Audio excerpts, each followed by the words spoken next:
George, how are you, my friend? Yeah, I'm doing very well, Ariel. Thank you for the nice introduction. Always, my friend. It's always an honor to have you on the show, and I thank you so much. I know you're so busy, so thank you so much for joining us here today. So, first things first, right off the bat, George, how are you feeling? How's your health? Yeah, it's a lot better, Ariel. I start doing I'm on medication, but I start doing intermittent fasting, and it helped me a lot. And a lot of my symptoms are gone, and I feel a lot better. However, I lost a lot of weight, and but I'm very ripped. You know, like it seems like the cause of that was probably the fact that I tried to eat so much and force myself to eat to elevate my weight, and with the stress and everything, I don't think it was a good thing to do for me. I learned from my mistake. So, how much do you weigh right now? Well, I'm about in between 180 185. Okay. Like one morning, what I do is one I do intermittent fasting. So I do one 48 hour and one 24 hour every week. So and I train. So what I do is I drink only water with Himalaya salt, Hmm. and it helped me a lot to get rid of my symptoms, like all the stomach aches and everything. So for people who don't know, I had I was diagnosed with what they call ulcer colitis. So I think with the medication and the intermittent fasting, that's the way to get rid of it. Are you still on the medication now for the colitis? Yeah, I'm still on the medication. I have to remain on it because the doctor said that to me. However, I'm gonna have another appointment with the doctor in a few weeks to see, and but I'm still on it. You know, he told me to stay on it, and but I do feel a lot better because if you remember when we spoke after during my training camp and after the fight, I was having blood, like chunk of blood, and when I used to go in the bathroom, it was so bad I had to go get checked up. I thought I had like a cancer or something. I was very worried, and plus I had like very bad stomach ache. It was very bad. Like it would used to wake me up during the night. I couldn't sleep much, and now I feel a lot better. All the symptoms, most of the symptoms are gone now.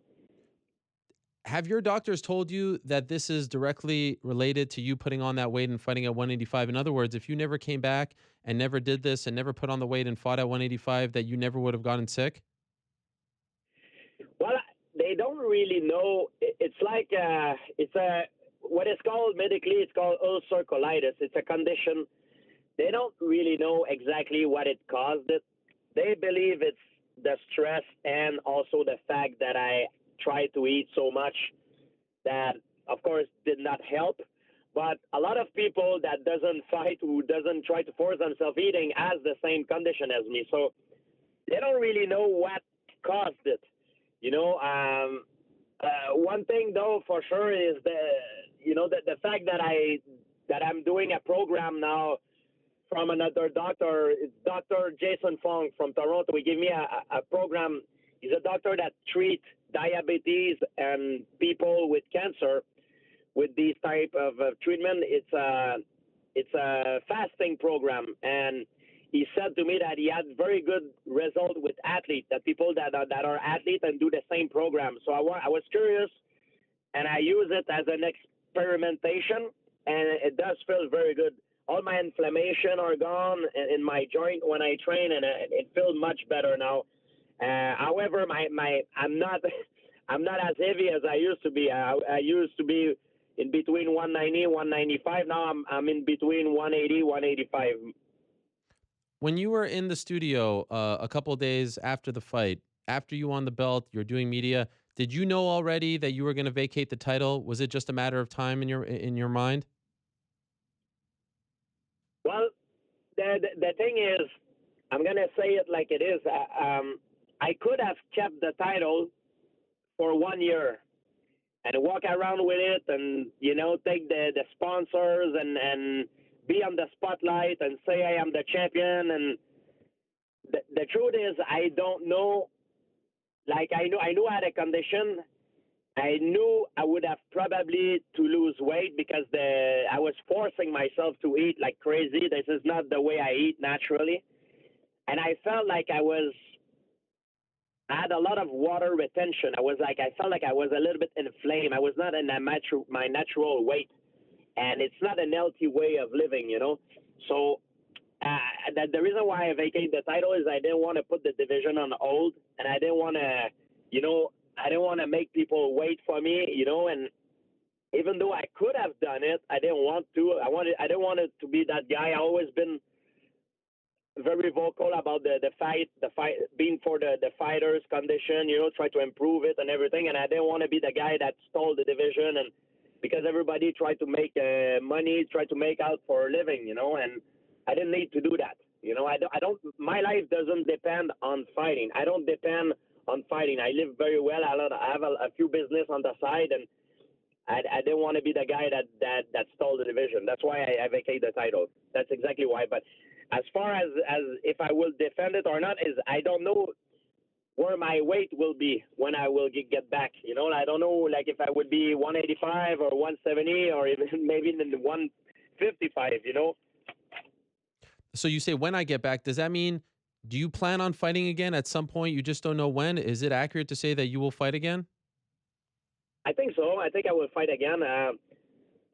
Just it's depend on my health condition and everything. It's too soon to say now, but I feel much better now. I feel much better now as we talk than I used to back in the day when I after my fight, and I was very worried. You know, like I always said I would prioritize my health over my performance, and I was worried about my health. I was like, man, is it something wrong with my body? I don't feel good. I don't feel right in my own skin. You know. Do you want to keep fighting? Would you be disappointed if that was your last fight back in November? No, I will not. I will not at all because I want to. If I fight this, like I said, it's for something that excites me. Um, it needs to be something that elevate me. Like I said, the fight with Michael Bisping was a big risk, but he had the potential to elevate me as a fighter, my legacy. And that's why I took that fight. I think it was a great opportunity. It was a win-win opportunity. I could have lost, and it could have been a disaster, of course. But I was confident that I would have put the work on, and it would have been a win-win. I had a lot to risk, but I had a lot to win as well. If I come back, it needs to be a fight that I have a lot to win, not only a fight that I have a lot to lose and not much to win. So as of right now, has the UFC even come to you or your management and said, "Okay, where are you at? What are you thinking? What can we plan for you? You know, where's your heart?" Have there been any discussions about your future at all? They were not discussion now, not that much very seriously that I have to took seriously because I need to wait for my condition Yeah. for to see where my weight will be at, where my health will be at. I'm still on medication right now, so I can't fight right now as we talk, you know, because I'm sure if I go back, even though I start feeling better, if I go back fighting with the stress and everything, bang, I will probably go right back into to it. So I need to wait a little bit, see how it feels, if to be stable for a longer period of time. It seems like every time Dana White is asked about you, there's some sort of, I don't know, tension or resentment where he says you just came back for the money, which seems to me like a strange thing to say about a prize fighter, a person who literally fights for money. That's what you do. That's how you make a living. Do you see these comments? And if so, how do you feel about them? But it was for the money. It was the money was there, and also it was like I said, it was a win-win situation. It was a situation that I could have lost a lot. You know, I put my legacy on the line. It was very risky. It was an idea that started first with my coach John Denayer. He said, "You've been fighting at 170 all your life. One of your main criticizes was that you never went up a weight class. Why don't you try to take on the champion at 185?" And I thought it was a great idea to shut down one of the criticizes, and I had a lot of time to put on some weight, and that's what I did. and I changed my way of training. I try to make myself more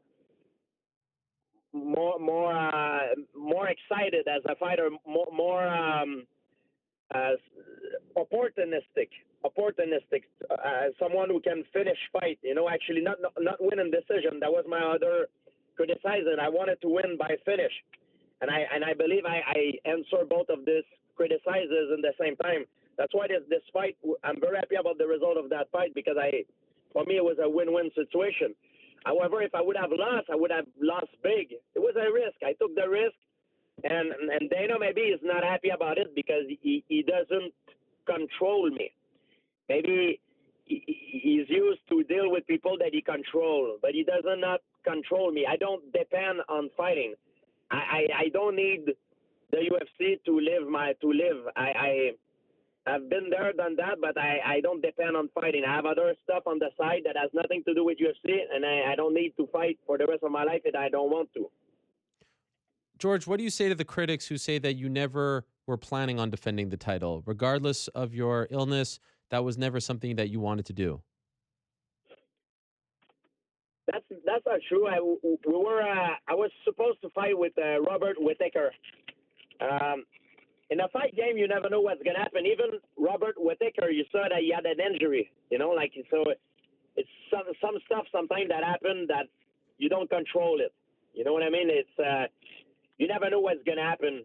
I didn't know it was going to be with that problem with the ulcer colitis, because for many months my weight was up and I felt good. I was walking around 195, almost 200. I was feeling good, but I believe it's the stress of the fight that made me feel bad, like all the training camp, the interview. Because when I got a fight coming up, I'm the type of person who get very emotionally involved, and maybe that's what get to me and it got me sick. Do you regret coming back, George, considering the aftermath, the sickness? Yes, you won. Yes, you made history. Yes, you made a lot of money. But considering your health, which you said is most important, do you regret doing this? No, I do not. I do not regret it. Like I said, my health right now it's much better. My condition is much better. It's under control, and I do not. I think it was worth it. It was a win-win situation. If I would have lost the fight, I would have maybe regretted. But I won the fight, and I'm very happy. Even if I would have lost, Ariel, I had this idea behind my head that I wanted to go back. I wanted to fight again, and you know, at least if it would have been for only one more, or I wanted to do it again. I felt great, and I felt like I had more to do, and I'm very happy. I know I did not regret it. I don't regret it. One thing that I really wanted to ask you when you were in studio, but unfortunately we ran out of time, so I can ask you now. After the fight was over, you were caught on camera just in the middle of the octagon, and you sort of stayed there a little longer. You looked around. It looked like you were taking it all in. Why did you do that, and what were you thinking while you were doing that? Well, it was in New York. I had a lot of family and friends coming to see me, and a lot of them, they were like taking picture of me in the octagon, and also a lot of them, I told them to come see me after the fight, to come close, because after we would get together to talk and to get together. So a lot of them, what they did is they came down, and I wanted to see where everybody was at, and I had a different group of people coming to see me. So that's why I spent a lot of time. And for me, it was a very special moment. It was like 4 years. It was fighting for a new title. It was a very special moment for me. And I was in New York. For me, I always wanted to fight in New York. It's like my second home, because I trained there for like a big part of my life. So it was very special. That's why I took so long to leave the octagon. Considering all your great accomplishments in MMA, where does that one rank? Now that you've had some time to digest it, are you most proud of that accomplishment? Is that number one for you? I think is my number one. Yes, Ariel, Wow. definitely, because after 4 years, I shut down a lot of the critic, and I it was in New York, and it was just like it was like a fairy tale. For me, it was a great moment, and I had to go over many obstacles and during that training camp, and it made me very proud. To me, if you come back, George, there are three great options for you. Of course, the champion at 170, Tyron Woodley. There's always the Conor McGregor super fight. And I think a fight against Nate Diaz would do incredible business because of your history with the Diaz brothers. Do any of those fights interest you? The fight with Nate Diaz doesn't really interest me because I beat Nick Diaz, and logically, it's not a risk worth it to take for me because if I beat Nate Diaz, it's like normal for me. You know what I mean? It's like people expect me to win. But if I lose a big part of my legacy. I lose my name. I think it's not worth it for me. It's not logically. It's not worth it. What is the other one? Tyron Woodley. Yes. Tyron Woodley. Tyron Woodley. In the beginning, before I wanted to fight Tyron Woodley like a few years ago. I wanted to fight Tyron Woodley. We even text each other. However, the idea of coming back at 185 was put in my head, and then I thought it made more sense. So that's why I chose to go at 185 because I fought at 170 all my life, and if I put my legacy against someone, it needs to be something great, something that like the guy needs to be accomplished something special. Like if I put my legacy, it's a risk. I want it to be worth it. If I fight against a guy who's fight at 170, Tyron is a great champion, but I feel like if he fought Wonder Boy, he won the fight, but his last fight were not fight that made history. They were not the fight. He won the fight. It was great, but it felt like it was not like a special a special fight. You know what I mean? So for me, that's why I chose Bisping. I had a lot more to gain fighting Bisping than fighting Tyron Woodley. That's why I chose that fight. And what was the third one? You said to me it was the third one. I'm sorry.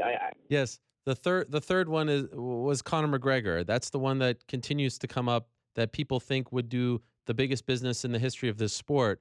And I know I asked you about him in studio, but here we are a few months later. Be honest, George, is that on your mind? Do you think about fighting Conor? Would you like to fight Conor? The thing is, Conor McGregor, money wise, I believe is the one that can put the more money on the table. However, I think legacy wise, I don't think he's the guy that legacy wise. I mean, money wise, for people who are not a huge fan of MMA, they know who's Conor McGregor, who he is. He's the main guy. He's the guy that he brought the sport to a different level. Like he's I would say, the most charismatic guy. He sells, the biggest seller in the sport. If you talk about legacy, if I come back for legacy, that's what interests me the most, more than the money. Money, yes, it's good, but if I would come back, it would be more for a legacy match. Let's say, I don't know, you talk about the Diaz brother. I know Diaz been offered to fight for the title. Let's say Nick come back, fight for the title, or let's say Diaz, for me now, it's not a good fight because it's not a risk to take. It's illogical. Right. But let's say he come back and he win a title or he accomplish something great. Now his name is higher. His brand is higher. Now it's maybe more worth it. You know what I mean? That's Sure. how I see things.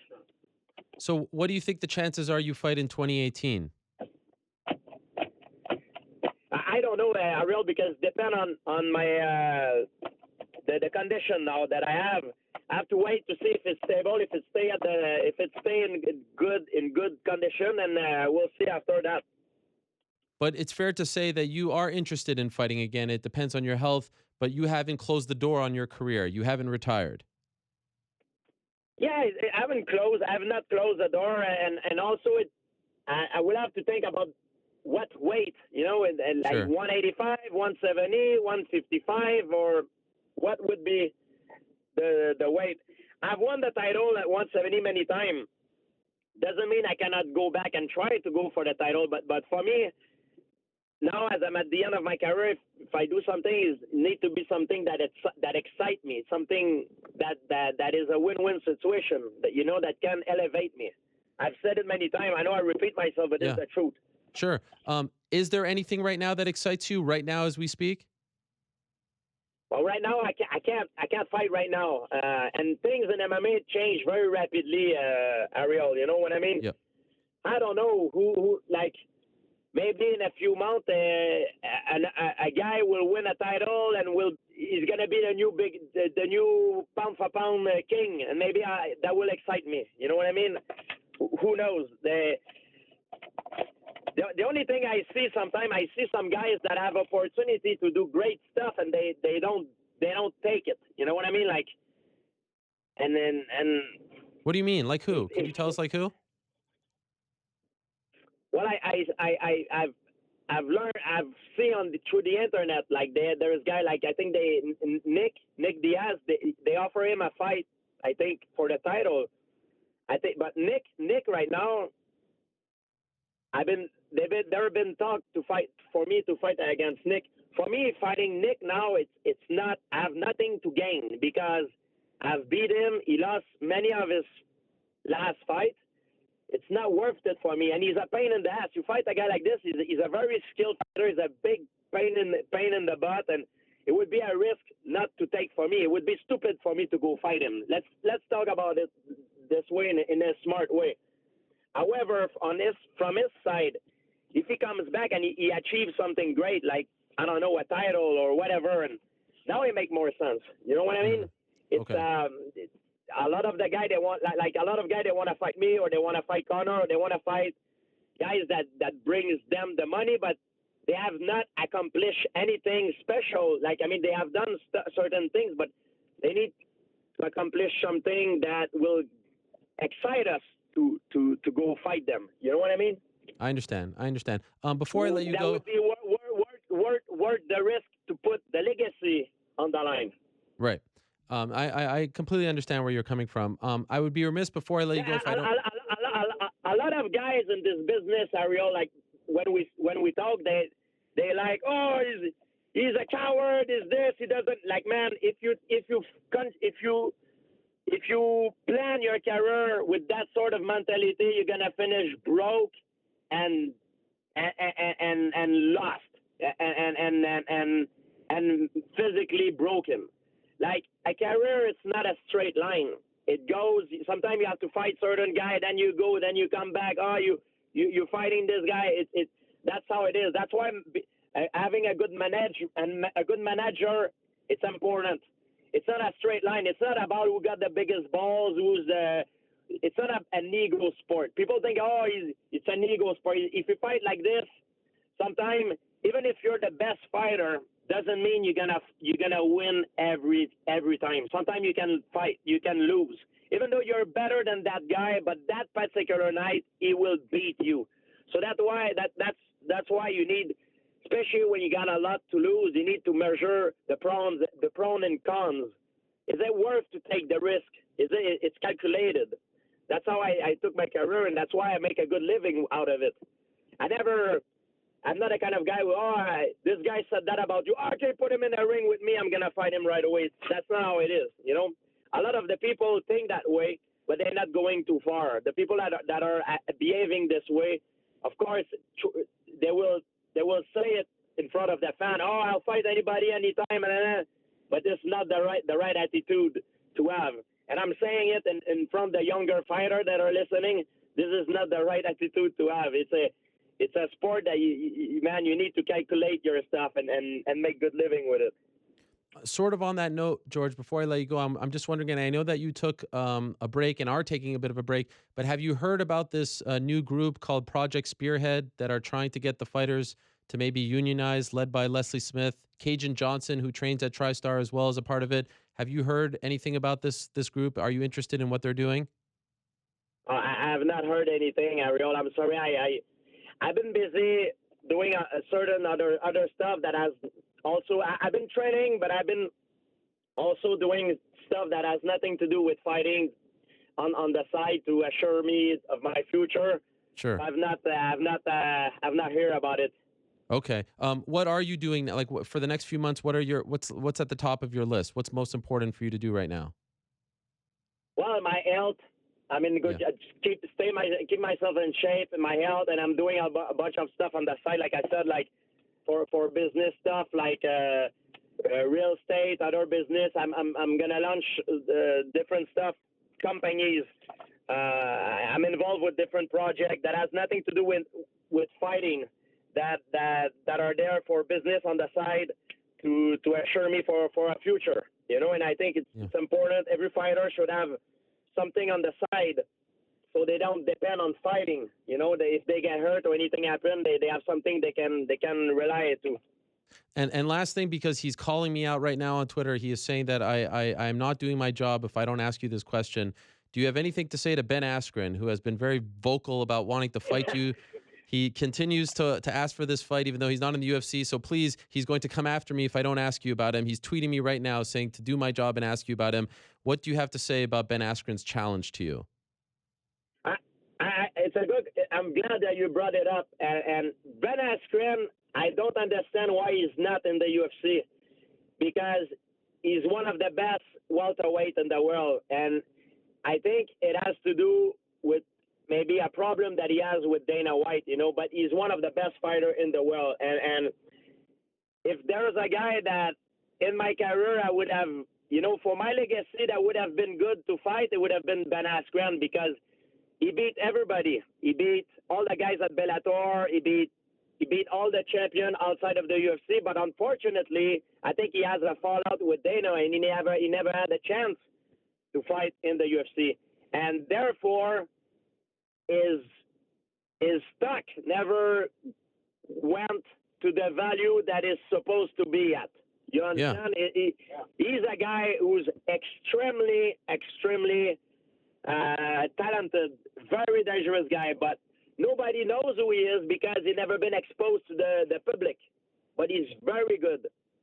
And, Wait, and, so and in order to have a fight, to have a fight with me, I would have liked him to be exposed to the public, so his stock goes up. So if I fight him, at least it's a win-win situation. Otherwise you fight a guy who's extremely dangerous, who's nobody care about, who's nobody knows who he is. It's sad, but that's the real way to look at it.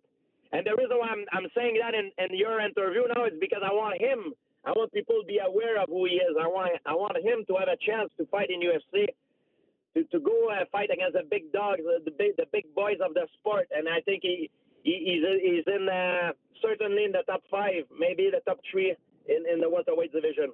So are you saying, George, if the UFC signs Ben Askren, this is a fight that interests you? Is that what you're saying here? It's not a fight that will interest me now because nobody knows who he is. Nobody knows who he is. But if they would have given him the chance to fight, to show his skill in the UFC, I'm sure he would have. Maybe it's in a hypothetical way. Maybe he would have lost, but I believe he would have beat a lot of the good guy, and his name would be up there. Yes. Wow. So maybe they sign him, he fights a couple times, and then he fights you in Montreal, Olympic Stadium. What a scene that would be.